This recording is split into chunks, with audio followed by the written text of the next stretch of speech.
While everybody's diving into the new secrets and ultras from Phantom Nightmare, we're going to dive into some of the commons. Let's get into it.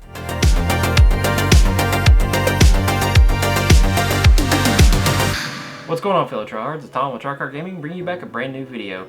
Today we're going to go over some of the new Phantom Nightmare cards that have been released.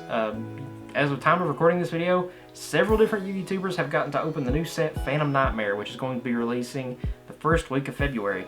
So I'm super excited for the set. You've got archetypes like Raid Raptor, Voiceless Voices, you've got Goblin Bikers, like my favorite out of the entire set. You got new Horus support. So if you're excited as me for this set, you'll love this video. And a lot of people have been talking about the new secrets and ultras so far, but today I'm going to go over my top few commons that I really think are going to do pretty well in this upcoming format. And before we get into that, I wanted to go ahead and let you guys know this is the video starting today. Our giveaway is now live. So if you want your very own box of Maze of Millennia, please leave a like, comment, and subscribe. And make sure, first and foremost, to go down in the description here and join our Discord. So we'll probably be doing the giveaway on the Discord. So make sure you're joined. We'll be doing this next Saturday. So not the 27th, which is the day of release of this, but I plan on releasing this the 3rd. So the 3rd is going to be where I draw the name in the Discord server. So if you guys are available and you guys have a Discord, please join. Don't forget to leave a like, comment, subscribe, and we'll do the drawing next Saturday. Let's go ahead and get to the video. So in these top 5 cards that I picked out of my favorite commons of this entire set, we're going to go ahead and start off with the one. If you've seen my short, you know what I'm about to say. Ultimate Offering. So this card is a continuous trap that I've looked into for a little bit. Again, the first two are specifically going to be for the bird decks. Ultimate Offering is a continuous trap that allows you to pay 1,000 life points during your turn, and you get to normal summon not once, not twice, but 3 times a turn. That is absolutely crazy. Being able to have 3 normal summons, not only can you use it in the bird deck, you're also able to use it in Runic Stun to be able to go into your Majesty's Fiend and all your other ones that lock out your opponent. So this is going to be able to do all kinds of extra normal summoning, kind of like Time Tearing Morganite lets you have 2 normals. This allows you to have 3 during your turn just at the price of 1,000 life points. And then not only that, it also has the secondary effect of during your opponent's battle phase, you pay 500 life points and then normal summon on resolution. So you're able to normal summon during the battle phase. So again, if you're playing Flu, then you're able to pretty much go, okay, they go battle phase, you go, if you've already got it flip face up, then you can go ahead and rack it off and be like, okay, normal summon Rabina effect. And then you have this whole cascade of effects. So the only problem that I didn't notice when I was going through this, whenever I did the short, I was looking at it right off the rip, is as crazy as this effect is, it is still a continuous trap. So the speed of it is going to be kind of slow, and if you do flip this during your opponent's turn, they're going to immediately think, they're going to be able to do this during the battle phase, I have to get rid of this now. And if they have cards like SP, they can get rid of it on a dime and just be able to get rid of it as quick as they can.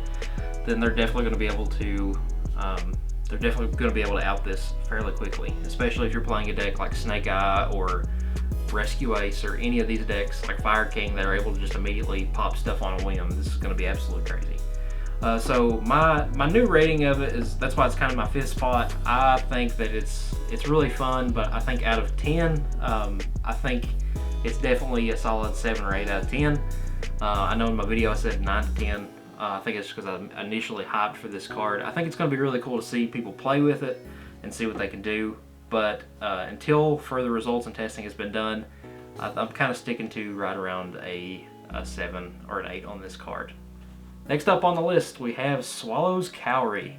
I hope I'm saying that right. It is a quick play spell where you are able to tribute off a winged beast monster, and then it can be either in hand or on field, and then after you tribute it, you're able to add one of the same level to your hand.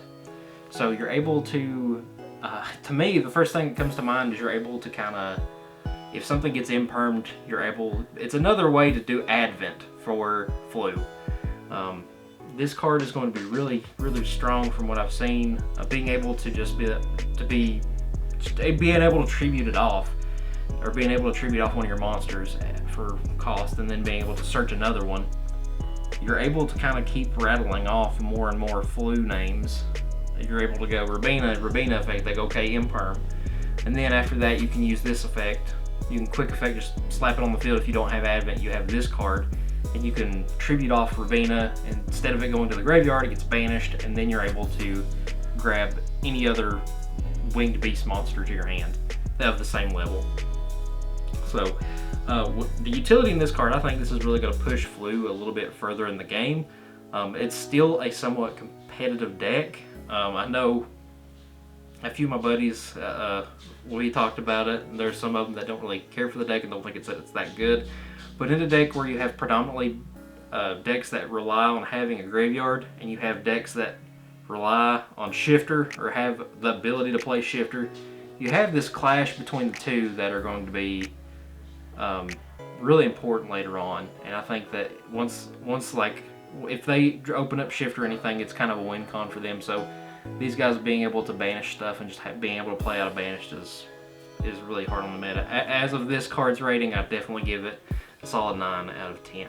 Alright, so we finally hit our halfway mark, and what better card to do it with more of a meme card than an actual competitive card. So what we have for our midway card is Royal Rhino with Deceitful Dice. If you guys haven't seen this card, please go check it out, or just wait because I'm going to tell you what it does.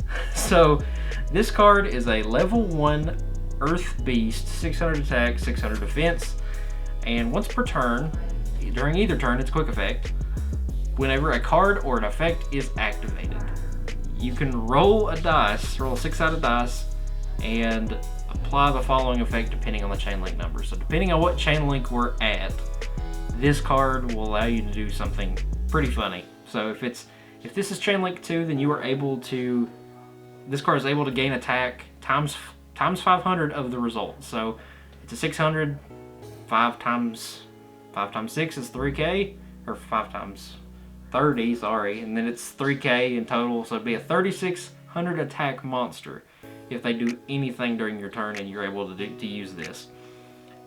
Chain link 3, inflict damage to your opponent equal to the result times 500, so you're able to deal 3000 damage to your opponent with a dice roll. Then 4 or higher, destroy cards on the field up to the result. So if you roll a 6, you're able to pop 6 cards on field if it's a chain link 4 or higher. So, and from what I understand, it's non-targeting pop X amount. So that doesn't mean that this card is going to be seen in a lot of competitive decks. But after seeing this card, there's a lot of different decks like Snipe Hunter and a few other cards that use a lot of dice rolls, and I think this might be something that I'll look into in the future for a channel video for just the meme of it. So in terms of utility, this card is not good. but if you're just wanting to do it as like a dice roll deck or anything, it's definitely like a 2 in terms of viability and competitive play, but in terms of meme, it's a definite 10.